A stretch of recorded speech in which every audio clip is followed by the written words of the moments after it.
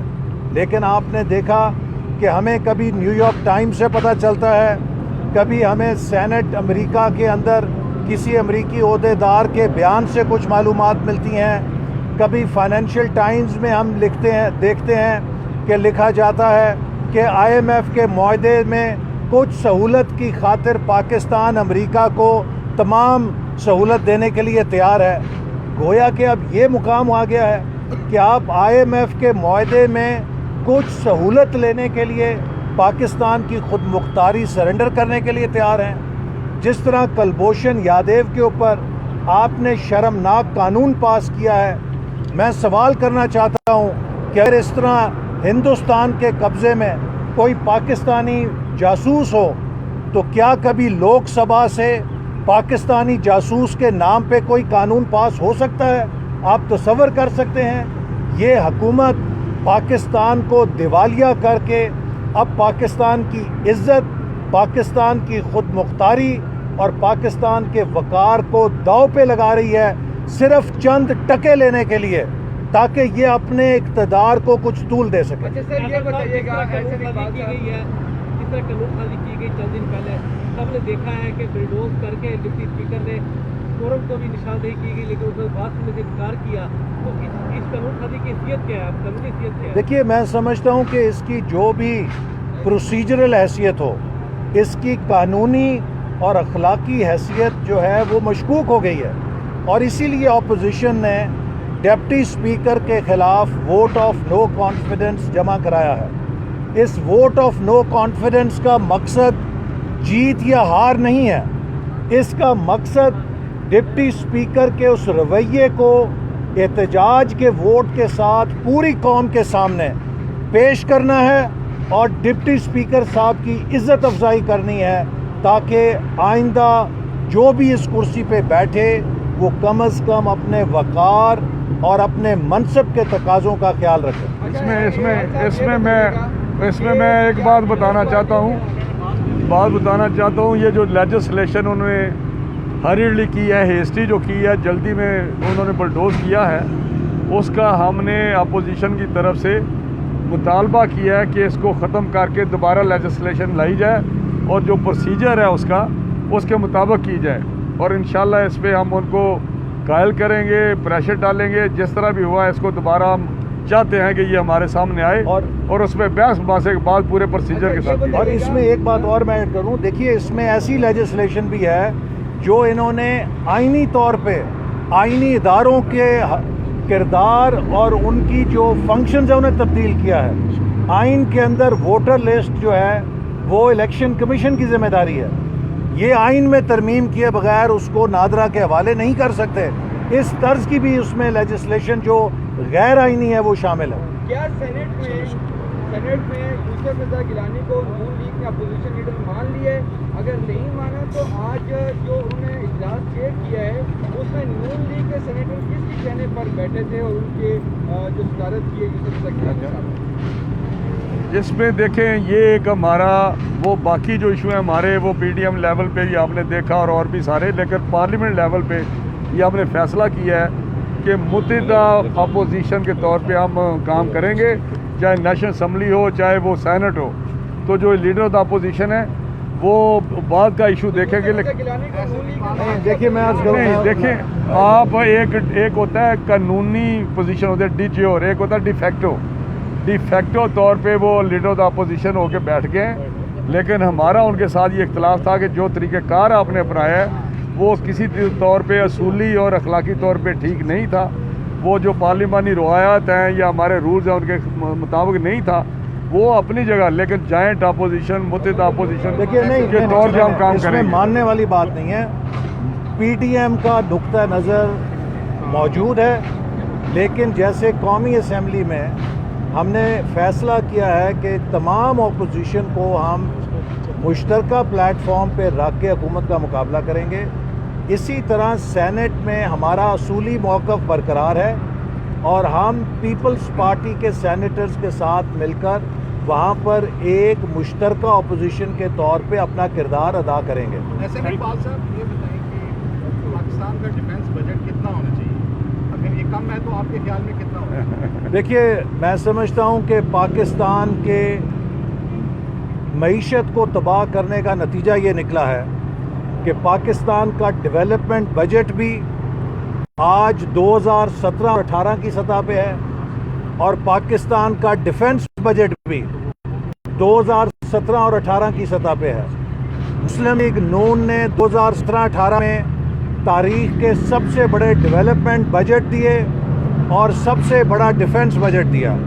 اس حکومت نے development budget بھی آج 4 سال بعد 2017 اور 18 کے مقابلے میں کم رکھا ہے اور ڈیفنس بجٹ بھی کم رکھا ہے.